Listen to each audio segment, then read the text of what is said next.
student, from today we have to start our third unit, that is endocrinology. Okay, so all of you know that very well.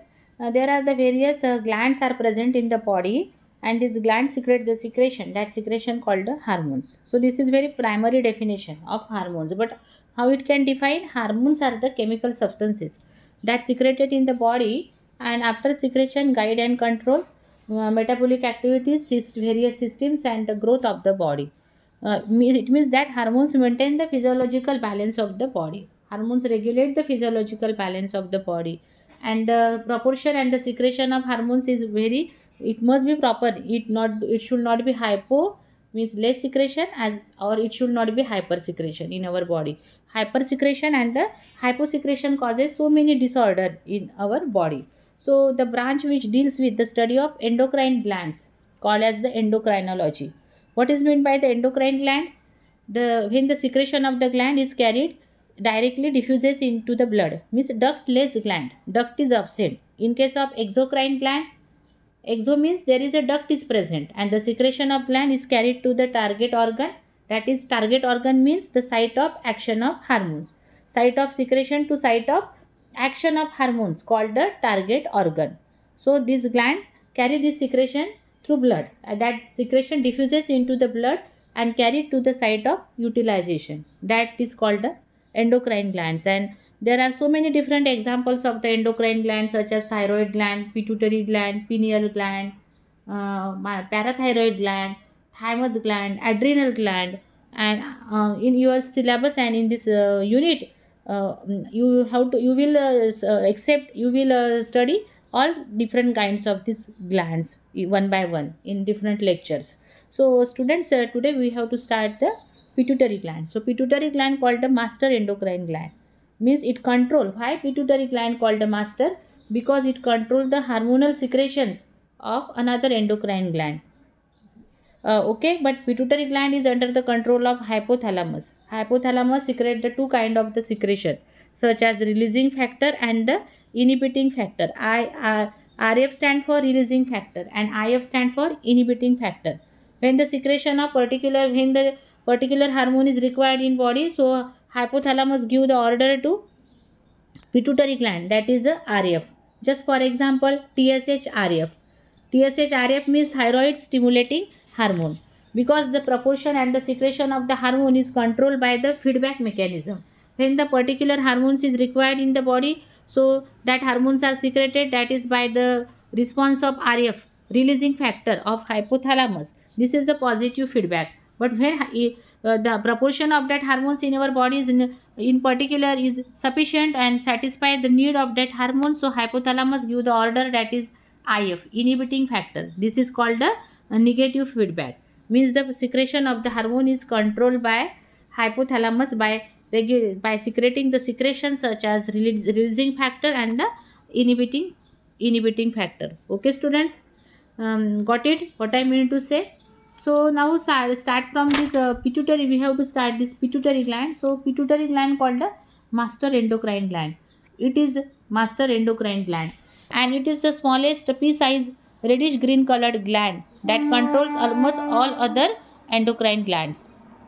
It is located just below the hypothalamus. Hypothalamus, what is this hypothalamus? Hypothalamus is the part of the brain. It is the part of the forebrain. It is the part of the diencephalon. So this is a hypothalamus. Understand? This is a hypothalamus, and this is a pituitary gland. So this hypothalamus is the part of the diencephalon. Diencephalon is the part of the forebrain. Diencephalon consists of three parts: epithalamus, thalamus, and hypothalamus. So hypothalamus is the lowermost part of the diencephalon. So this is a hypothalamus, and this is a pituitary gland. So this pituitary gland is a pea-size reddish green colored gland that controls almost all other endocrine glands. Hence it is called as the master endocrine gland. This pituitary gland is located in the depression of sphenoid bone of skull. Lower end of the skull has a bone called the sphenoid bone, and this sphenoid bone produces one depression. That depression called the sella turcica. This is the sella turcica. And just behind the optic chiasma. What are these optic chiasma? Two optic nerves are crossed with each other in this way. So and that produce a cross shape structure, and that cross shape structure called the optic chiasma. So this pituitary gland is located just behind the optic chiasma. So understand, this is a hypothalamus, and this one is the pituitary gland. This pituitary gland is attached to hypothalamus by short thin stalk, and this stalk called the infundibulum, and it is located in the depression of the sphenoid bone of skull, and that sphenoid bone of skull called the sella turcica.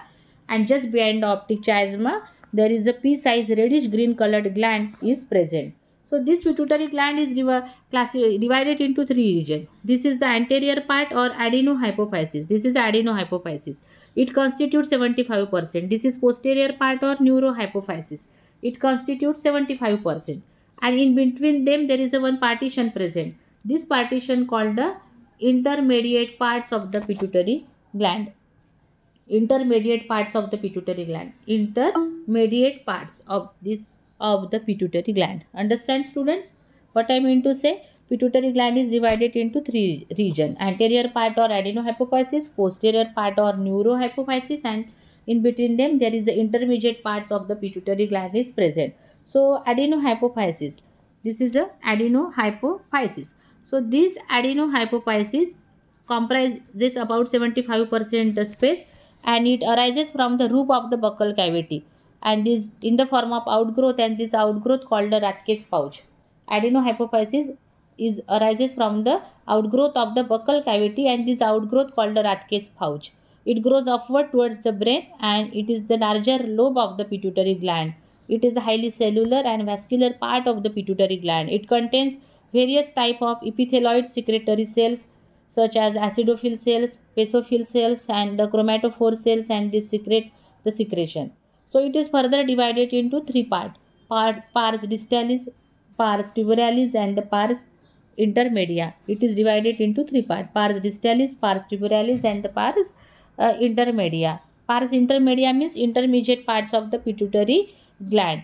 So these intermediate parts of the pituitary gland is very small reduced part, and just it is the cleft between anterior and posterior part, and these intermediate parts of the pituitary gland secrete only one hormone, that is MSH. MSH stand for melanocyte stimulating hormone. MSH stand for MSH, melanocyte stimulating hormone. It acts on the melanocyte or pigment producing cells which are present under the skin, and the black color of skin is due to melanin, because these intermediate parts of the pituitary gland secrete only one hormone, that is melanocyte stimulating hormone. So these melanocyte stimulating hormones secrete the secretions, that is melanocyte stimulating hormones. This secretion act on the melanocyte cells or the pigment producing cells which are present under the skin, and the black color of skin is due to melanin. Okay students. So next one is a now start from the hormones of the adenohypophysis. Hormones of the adenohypophysis. So adenohypophysis secrete the different kind of the secretion. So first one is the growth hormone or the somatotropic hormone. Growth hormone, this is adenohypophysis, and which secrete a different kind of the secretion. So first one is the growth hormone. Okay, this is a growth hormone. Then this growth hormone is secreted, so it stimulates the growth of the body and the development of all tissue. It accelerates the protein synthesis and the cell division. It stimulates the release of growth hormones. It is under the secretion of growth hormone releasing factor secreted by hypothalamus. It is under the control of growth hormone releasing factor secreted by hypothalamus. Understand? And the hypersecretion of growth hormone causes the disease, that is giantism, and hyposecretion of the growth hormone causes the disease, that is the dwarfism. Hypersecretion causes giantism, and the hyposecretion causes the dwarfism. Okay, so it is secreted. It is the secretion of the adenohypophysis. It is under the control of hypothalamus, that is growth hormone releasing factor by hypothalamus. When sufficient amount of growth hormone is secreted in body, so hypothalamus give order, that is growth hormone inhibiting factor, and in this way this is controlled by the positive feedback and the negative feedback. Second one is thyroid stimulating hormone. So this hormone stimulate the thyroid gland, and the thyroid gland secrete the hormone thyroxine. Okay, it is under the control of TSHRF, thyroid stimulating hormone releasing factor secreted by hypothalamus. So second hormone is thyroid stimulating hormone or thyrotropin. It is under the control of TSHRF and TSHIF by hypothalamus. It stimulates the thyroid gland and regulates the secretion of thyroxine. Third one is adrenocorticotropic hormone or adrenocorticotropin. Its secretion is under the control of ACTHRF by hypothalamus and ACTHIF. Okay, adrenocorticotropic hormone releasing factor and inhibiting factor secreted by hypothalamus. So this adrenocorticotropic hormone stimulate the cortex part of the adrenal gland, because adrenal gland can be divided into two parts, cortex and the medulla. So this ACTH hormones, adrenocorticotropic hormones, stimulate the cortex part of the adrenal gland and regulates the secretion of cortex part. Okay, then third one is next is gonadotropic hormones. Gonad means ovary and testes are collectively called a gonad. So it is the secretion that regulates the hormones of the ovary and testes, and that plays a very important role in also reproduction. So in gonadotropic hormone, first one is follicle stimulating hormone in male. So this follicle stimulating hormone secreted in male as well as in female. In male, it stimulates the process of spermatogenesis and formation of the gamete, that is male gamete, that is sperm. And in case of female, this hormone regulates the secretion of oogenesis. Oo means ovum and genesis means formation. That is the formation of ovum by stimulating the growth and development of Graafian follicle, primary to secondary, secondary to maturing, and maturing to matured. So it regulates follicle stimulating hormone secreted in both sexes, in male and female. In female, it regulates the secretion of hormone of ovaries, and in male, it regulates the secretion of hormone of testes. It is under the control of follicle stimulating hormone releasing factor secreted by hypothalamus and the follicle stimulating hormone releasing inhibiting factor by hypothalamus. Okay, so then next hormone is prolactin. Then in case of female, there is another hormone is present, that is luteinizing hormone. Luteinizing hormone is secreted at the 14 days of the menstrual cycle. It causes the ovulations, and also it is again responsible for the formation of corpus luteum. Luteinizing hormone. So it's secreted in the 14 days of the menstrual cycle under the secretion of LHRF by hypothalamus and LHIF by hypothalamus. It causes the ovulation. And what is meant by the ovulation? Ovulation is a process in which a matured Graafian follicle rupture and ovum is released from the ovary. This process called the ovulation, and it takes place in the 14 days of the menstrual cycle. So that 14 days there is the ovum is ready to fertilize with sperm. Okay, in that days there is a, when sperm comes in contact with the ovum, so there is obviously fertilization takes place. Then last hormones in the adenohypophysis, that is a prolactin. It is also called as the luteotropic hormone.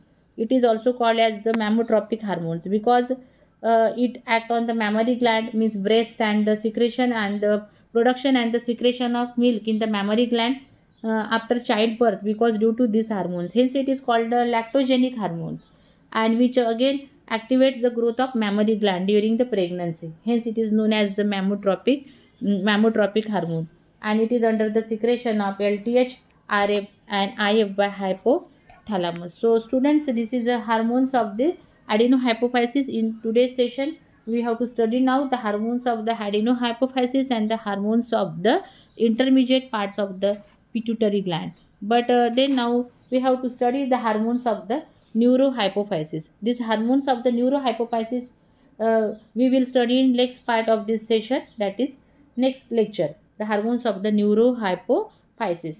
So in case of any problem, please you have to contact with me. And now thank you very much for this today's session. Thank you, student.